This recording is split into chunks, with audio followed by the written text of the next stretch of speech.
Quizzers, we're so glad that you have made it this far. We're proud of you.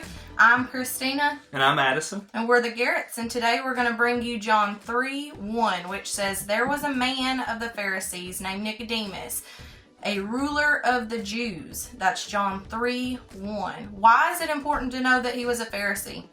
Well, a Pharisee was a religious leader. So not only was he a religious leader, he would have been respected in the community.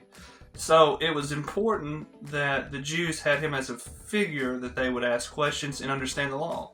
Well, Nicodemus, we're given in the Bible that his interaction with Jesus was a direction on why we do baptism and how is it significant. Because Nicodemus was a very logical thinker, like most of us in the church are.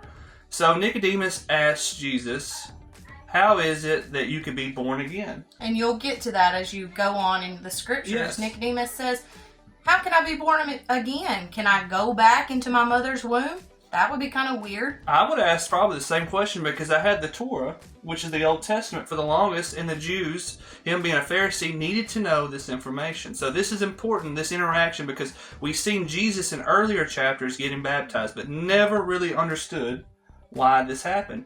Jesus goes on and elaborates with Nicodemus. That's why Nicodemus is so significant, because he stepped out of the norm in this case and risked all his livelihood and his priestlyhood to believe in Jesus like we have believed in Jesus. That's why it's called us to be a peculiar people and to step out and be different from the world. So Nicodemus is in many ways like a lot of us. Yeah, so do you think that there's any jobs that could be threatened by asking questions about Jesus nowadays? Yeah, I do, because many times pastors aren't just pastors like our pastors. They actually have jobs outside of the church, which is a big job.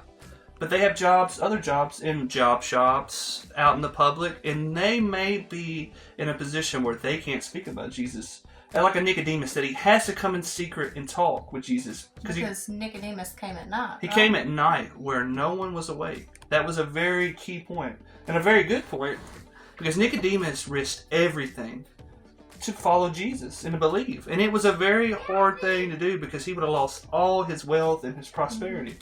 So we want to encourage you, as you're learning John 3:1, to be curious about Jesus. Yeah, be curious about Jesus. Ask him the questions that you're questioning, the things that you're wondering, because he will answer it for you, and it's going to be a pivotal point in your life. It's going to be life-changing. So ask him the hard questions. Maybe we think logically and we just don't understand, but he will reveal himself to you.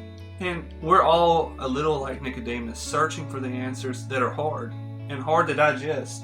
And you guys are doing great with the quiz. And we hope that all of you are winners and not just a few. So let us be encouraging and let us have a good New Year's and Happy Christmas. We love y'all. Bye.